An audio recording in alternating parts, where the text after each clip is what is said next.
ideia hoje é fazer um bate-papo, né? Então, assim, nada muito formal, porque também a gente, né, talvez não seja nem o momento de trazer tantas informações, assim, tanta formalidade, mas eu acho que é trazer um panorama do que são essas demandas repetitivas, né? O quanto isso é um problema para o judiciário e como que a gente tem lidado com ela, como é que o processo civil entende as demandas repetitivas e o que ele faz com esse tipo de demanda, como resolve.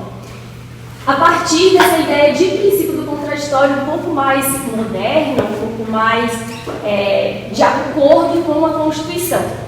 Então vamos lá. Eu dividi essa conversa em 3 momentos. Primeiro, trazer então essa perspectiva do momento, que são as demandas repetitivas, para num segundo momento a gente falar um pouquinho sobre o princípio contraditório, numa perspectiva participativa, que a gente chama, para no final a gente adentrar no contraditório das demandas repetitivas, que é algo mais específico, e vai falar sobre as audiências públicas e os amicus curiae, que são 2 instrumentos de participação. Então vamos lá. Para eu falar para vocês de demandas repetitivas, é importante que a gente entenda que o direito processual civil, ele tem a sua história e é consagrado para a resolução de demandas individuais. O processo civil ele visa resolver direitos individuais de 2 pessoas, que pode ter mais pessoas nos polos ativos ou passivos, mas são direitos individuais. Então, a configuração do processo civil é a resolução de demandas individuais. Com a evolução dos direitos e a consagração de constituições sociais e, portanto, direitos coletivos, a gente vai tendo que pensar em formas de tutelar esses direitos coletivos. Bom, o que acontece quando são violados os direitos coletivos? Entende? Precisamos ter mecanismos para resguardar esses direitos coletivos. Então começa a ter essa evolução histórica, né, de instrumentos de tutela de direitos coletivos. A gente não tem propriamente um código de processo coletivo, né, como a gente tem o Código de Processo Civil. Mas temos então as legislações esparsas, né, que dão conta, e a legislação que eu trouxe aqui, ação civil pública, o próprio Código de Defesa do Consumidor traz alguns instrumentos para essa tutela dos direitos coletivos quando há violação, mas nada que um código sistematizado, entende? E hoje eu posso dizer que a gente está no terceiro momento. Então, primeiro a gente estava no momento de demandas individuais, né? Tivemos uma evolução com as demandas coletivas e hoje, então, a gente precisa olhar a sociedade. E a nossa sociedade vive um momento de uma sociedade de massa. E o que essa sociedade de massa, ela pressupõe, né? O que ela traz? Ela traz uma distribuição seriada de produtos. A gente tem uma distribuição seriada de produtos, então muitas pessoas recebem o mesmo produto. Então percebam, um defeito no produto vai impactar muitas pessoas. Da mesma forma, são os serviços também são por atacado. Então um problema, uma falha no serviço prestado, são milhares de pessoas indo ao judiciário buscar a tutela daquela questão. Percebam, uma questão de juros de um banco, né? Não vai afetar uma pessoa, não são 2, são milhares, 40 mil pessoas. A gente nem consegue ter essa dimensão ao certo, porque nem todas as pessoas que são lesadas procuram o judiciário, certo? E claro, a tecnologia, a informação, tudo isso faz com que as pessoas consigam ir atrás dos seus direitos, né? Conseguem ter a informação do que é um direito violado. E isso vai ainda mais quando a gente percebe, claro, uma política do Brasil ter um acesso à justiça mais amplo.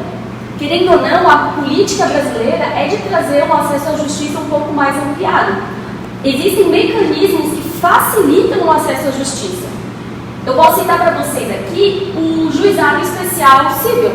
É um tipo de facilitação de acesso à justiça. Porque ele te isenta de custas, então quer dizer, você pode litigar e não pagar as custas judiciais, que são caras, para quem já litigou sabe. Entrar no judiciário não é barato. Então esse alargamento do acesso à justiça proporciona que cada pessoa que teve lá, que sofreu com a questão dos juros, por exemplo, vá por conta própria ingressar no judiciário. E também a gente vai ver que o acesso à justiça é ainda mais facilitado no número de universidades que a gente tem. A gente tem mais pessoas se formando em direito, então o acesso à justiça fica mais fácil, né? Mais pessoas no mercado de trabalho e prestando assessoria jurídica. Então esse cenário aqui é de uma sociedade de massa que tem muitas demandas iguais, seja por produtos, seja por serviço igual, que deveria ser tutelado por meio das ações coletivas. Quando a gente fala que muitas pessoas têm os mesmos problemas, é coletivo. Só que nós vivemos num momento de que as demandas coletivas não dão conta de entregar uma prestação jurisdicional adequada para essas pessoas. Então, quer dizer, é mais fácil para as pessoas irem buscar o judiciário por conta do que esperar o Ministério Público ingressar com uma ação civil pública sobre determinado tema. É uma questão de consumidor. É mais fácil para a pessoa ir atrás, porque hoje, como eu falei, temos essa facilidade de acesso. E por que a gente tem, por que a gente fala dessa ineficiência das ações coletivas?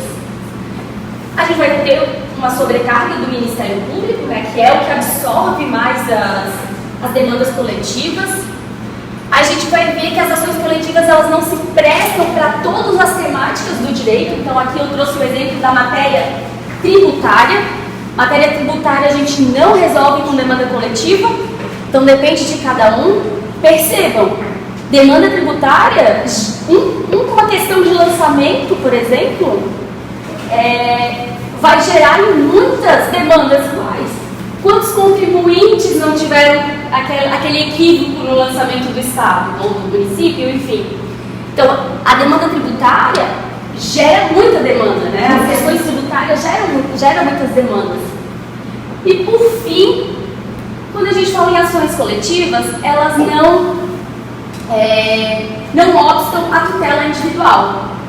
Então, por isso que eu digo que é muito mais fácil para as pessoas irem atrás dos seus direitos por conta própria e não esperar um Ministério Público, uma associação ou qualquer legitimado para ingressar com essas ações coletivas e por conta própria ir buscar o judiciário.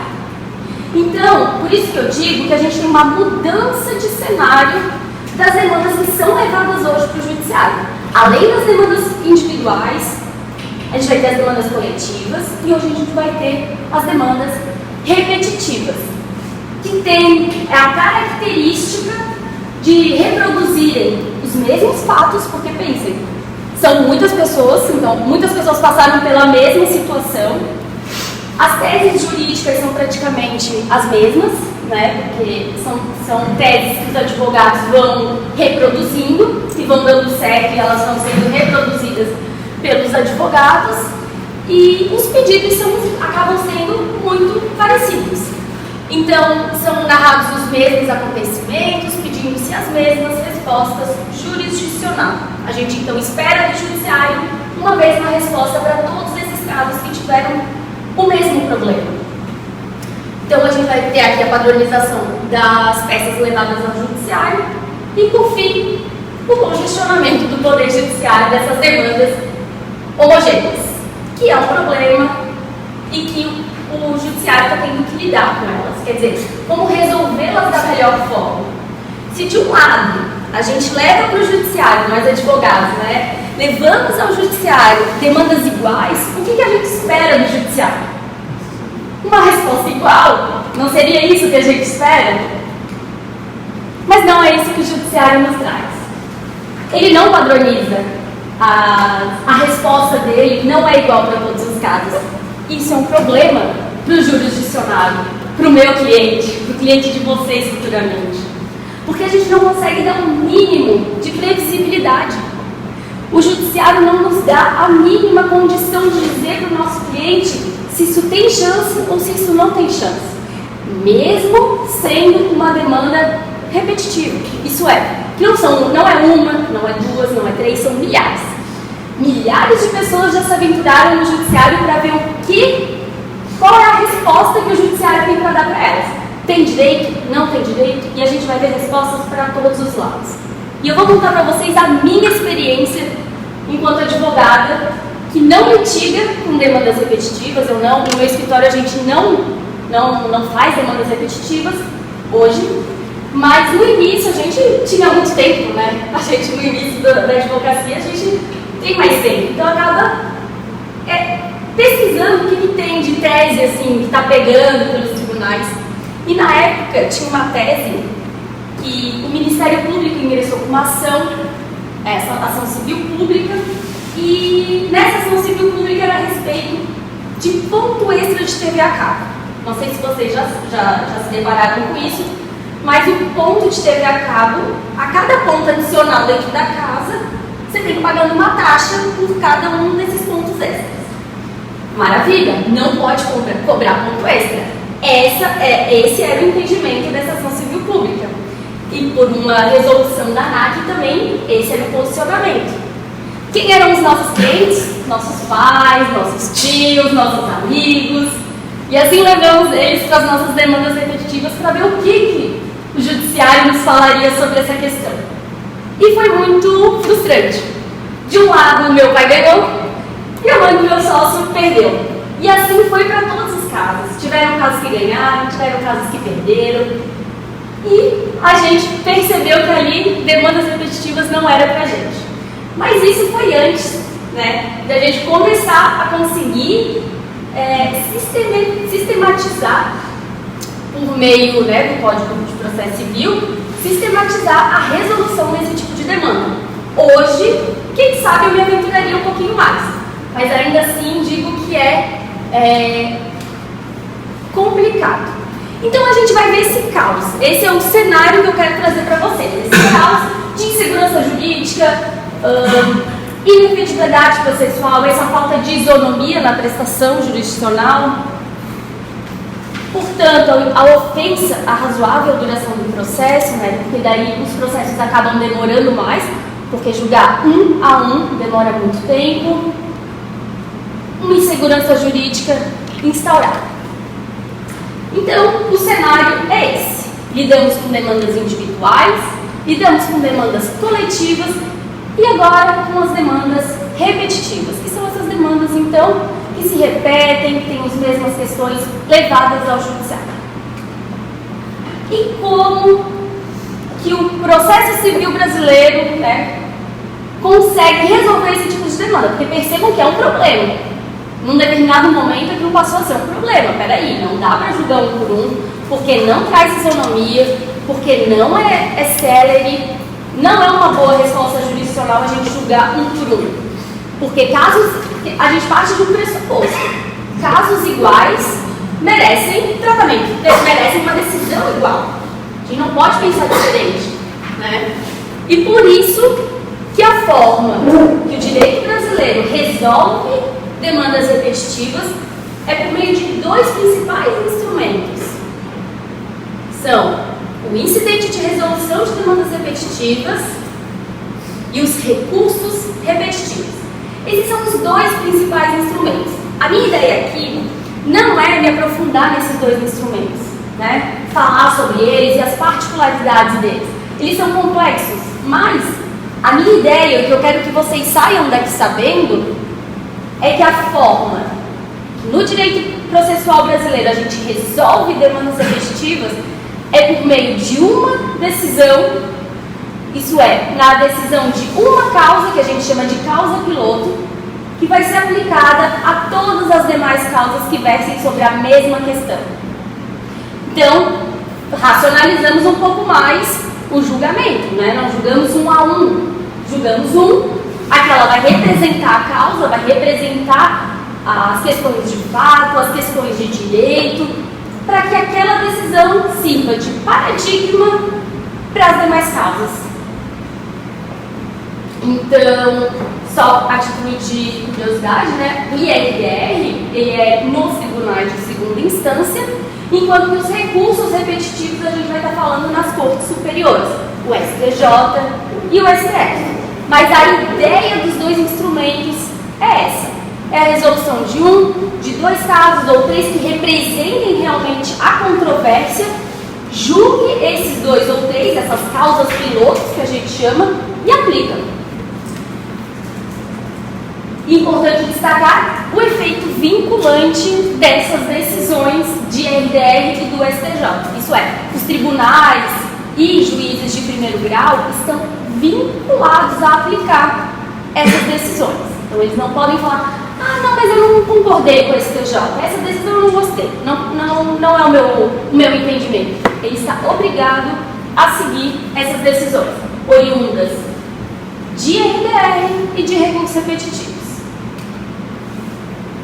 Bom, dito isso, com essa como eu tentei apresentar aqui para vocês, essa mudança de paradigma de demandas que são levadas ao judiciário, é importante a gente repensar alguns institutos de processo. E o que eu quero dizer para vocês, que para mim é o mais importante, é o contraditório. Não sei se vocês já tiveram a oportunidade de se debruçar sobre o contraditório. Ele é muito basilar para quem estuda processo civil. Muito importante.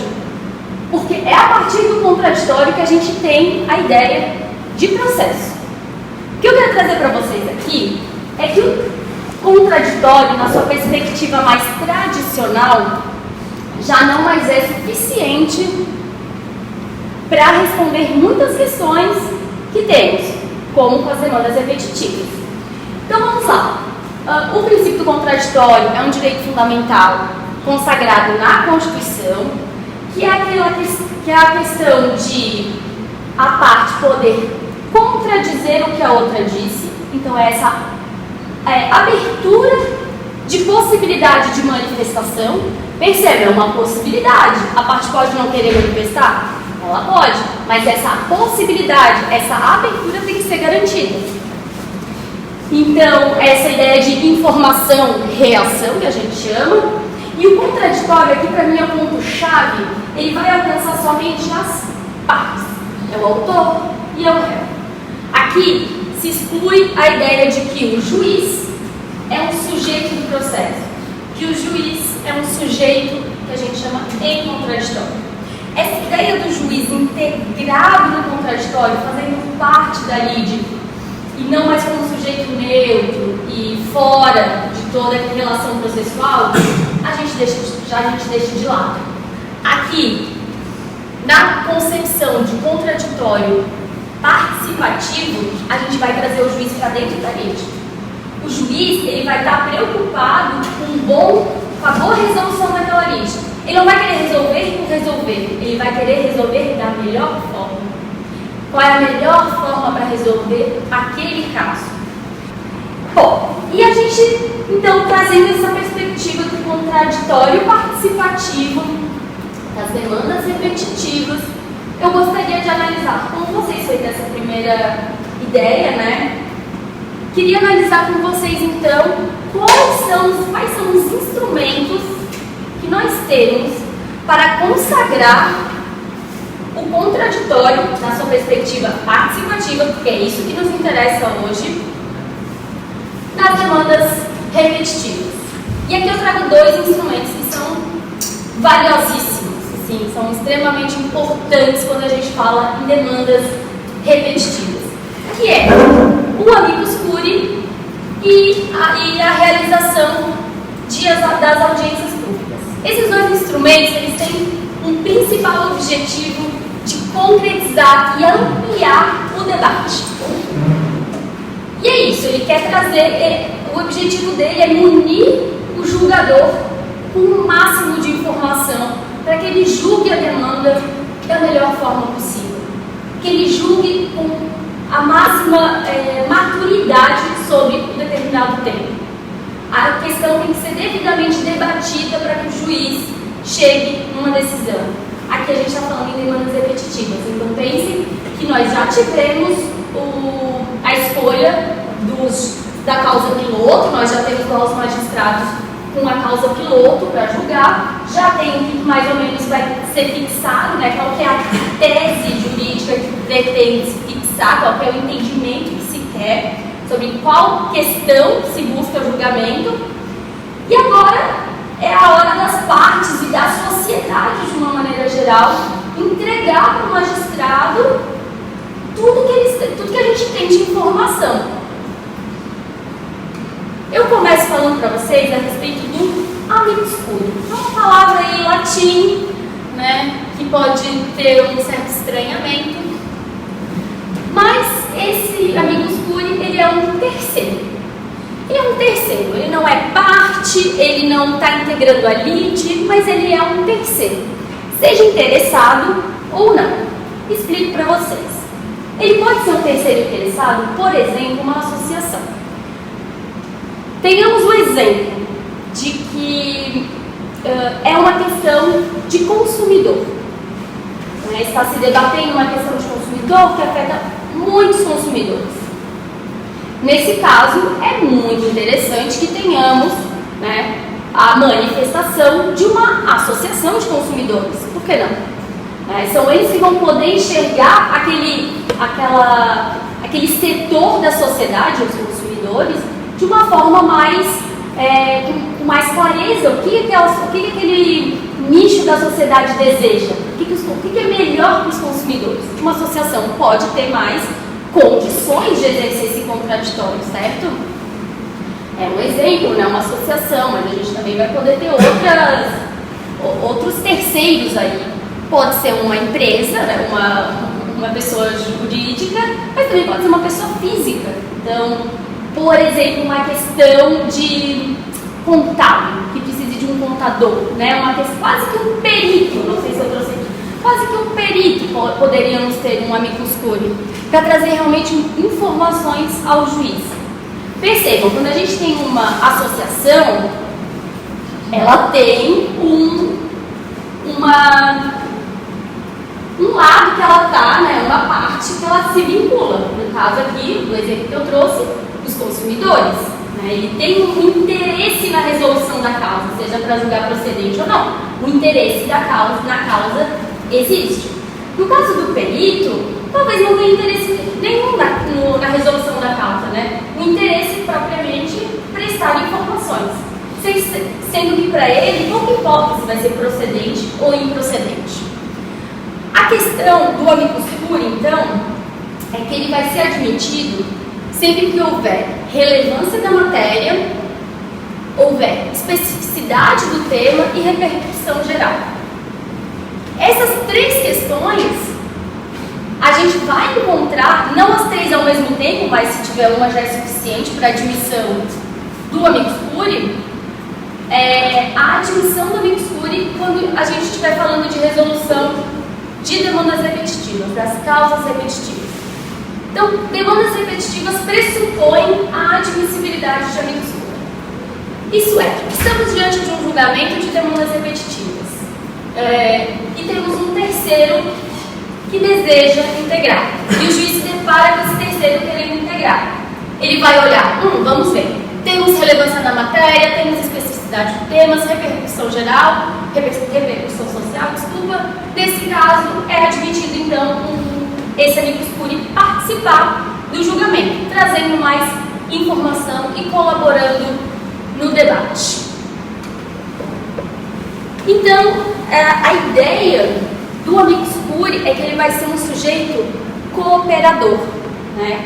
Seja auxiliando, como eu falei, né, um terceiro desinteressado, ou um terceiro interessado, porque ainda que o sujeito tenha algum interesse na resolução da causa, ele vai cooperar, ele vai levar informações para o magistrado de como deve ser julgada aquela causa.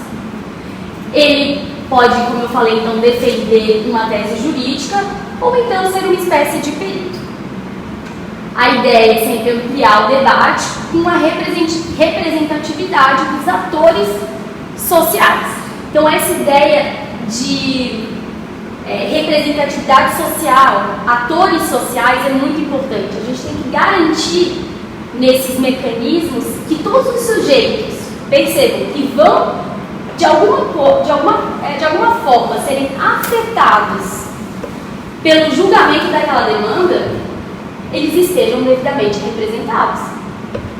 Porque eles vão sofrer as consequências desse julgamento mais tarde, né? E aqui a gente está falando de pessoas que vão sofrer o julgamento que nem participaram disso aqui. Então, a representatividade ela é extremamente importante. Por isso que eu digo, se são os consumidores que vão ser afetados por esse julgamento, precisamos que eles sejam representados aqui. Porque se eles não forem representados, a gente vai ter uma decisão que não é legítima. Ela não vai ser legítima. A decisão só é legítima quando quem é afetado consegue expor seus argumentos. Aqui a gente parte do pressuposto da representação.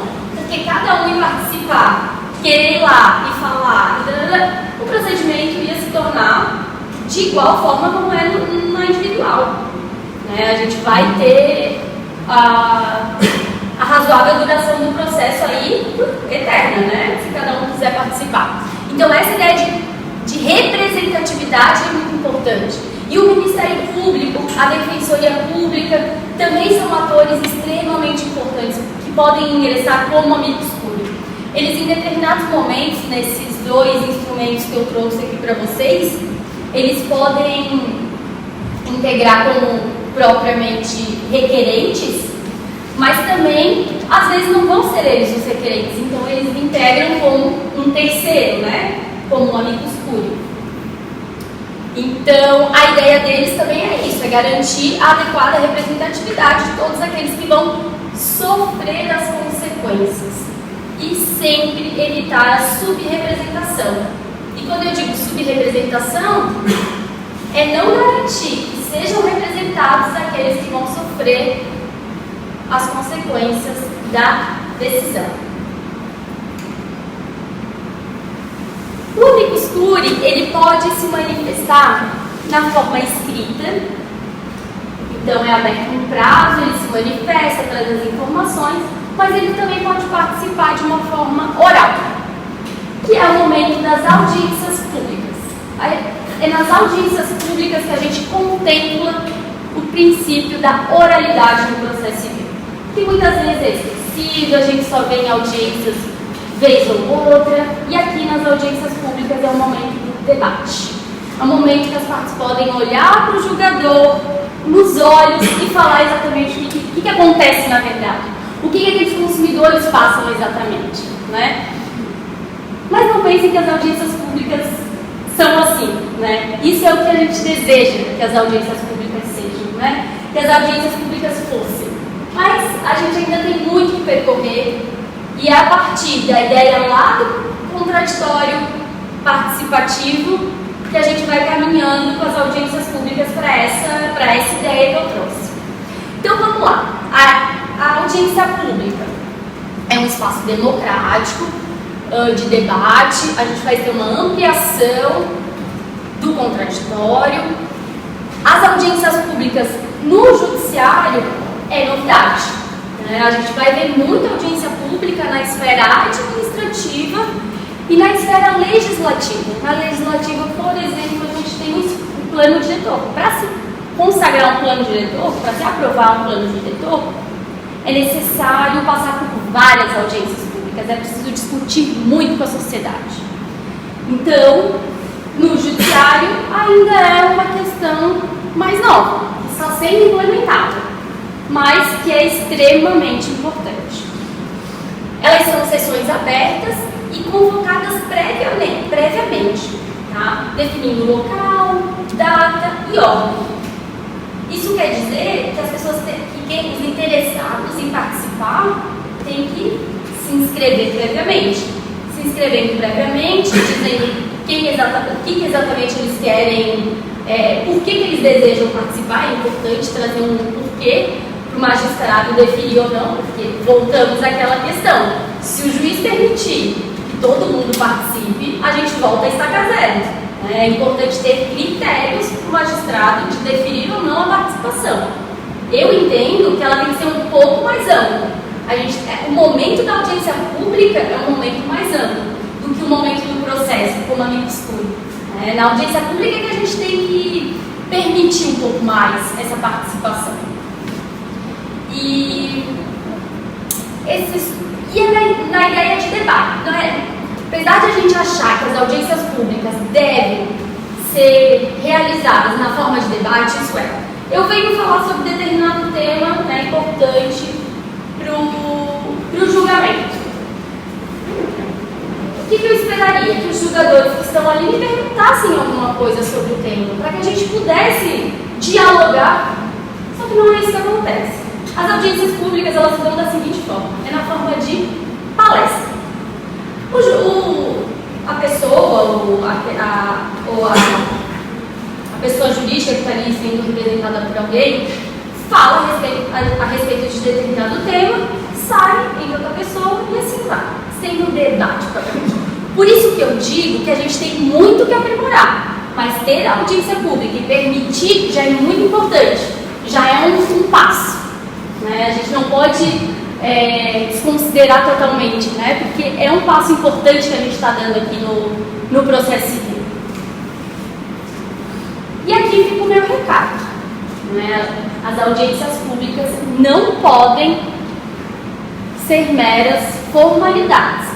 As audiências públicas, elas deveriam, e eu acho que a gente sempre, quando vai estudar um tema, a gente tem que pensar como é que eu acho que isso tem que ser, Apesar de não ser hoje, como é que eu acho que deve ser? A partir dessa ideia que eu trouxe para vocês de contraditório participativo, Bom, eu acho que as audiências não podem ser meras formalidades. Não é porque está na lei que tem que fazer uma audiência pública que o magistrado vai fazer a audiência pública só para ficar lá sentado e ouvindo, Não é isso. A gente gostaria e deseja que as audiências públicas sejam efetivas, que realmente os julgadores levem em consideração o que aqueles expositores estão ali falando, gastando saliva por tanto tempo. Então, e além disso aqui, eu estava me esquecendo, mas a gente vai ter a questão de quem deve estar presente nessas audiências públicas. Porque o que acontece hoje na realidade é que só vai o relator. Então, dependendo do julgamento, são 3 ou 6 pessoas para julgar a causa. Mas o que acontece? A audiência pública é agendada e quem comparece? Somente o relator. Temos debate? Não vai prestar, porque somente uma das pessoas que vai julgar vai escutar o que as partes têm para falar, as partes e qualquer interessado que estiver ali participando. Então, entendo, não é suficiente só o relator estar ali. É importante que sejam convocados todos os julgadores. Vão efetivamente julgar. Me parece quase que óbvio, mas não acontece. E aqui, na ideia de audiências públicas, eu retomo aquela ideia do contraditório participativo. E a gente coloca o juiz como ativo. Se o juiz entender, por exemplo, que temos uma subrepresentação, ele pode convocar alguém para participar da audiência pública. Se ele percebeu que de amicus curiae não tem ninguém que represente determinada camada da sociedade que vá sofrer os efeitos dessa decisão, ele pode convocar. E é aqui que a gente traz a ideia do magistrado ativo, preocupado com o julgamento, preocupado com a melhor resolução da lide, e não somente em resolver para acabar com os processos do gabinete dele, Então é uma mudança de postura que a gente tem que trabalhar, que tem que ser buscada e não deixar o magistrado como essa figura externa ao processo, sem comprometimento, só querendo menos um processo no seu gabinete, Essa ideia de cooperação no julgamento é extremamente importante. E, portanto, aqui a minha conclusão para vocês é que a gente tem muito para aprimorar as ideias das audiências públicas, no Amicus Curiae, a gente tem muito para aprimorar, mas eles são já extremamente importantes, e é isso que eu quero que vocês percebam, assim, apesar da gente ter que melhorar, já é um grande avanço para o processo civil, né? Então, a gente tem que lutar para que essas audiências públicas, para que os Amicus Curiae não sejam meras formalidades, né? E que sejam efetivos para proporcionar o que eu mostrei para vocês do contraditório participativo, né? Que é a ideia de substancialidade do contraditório.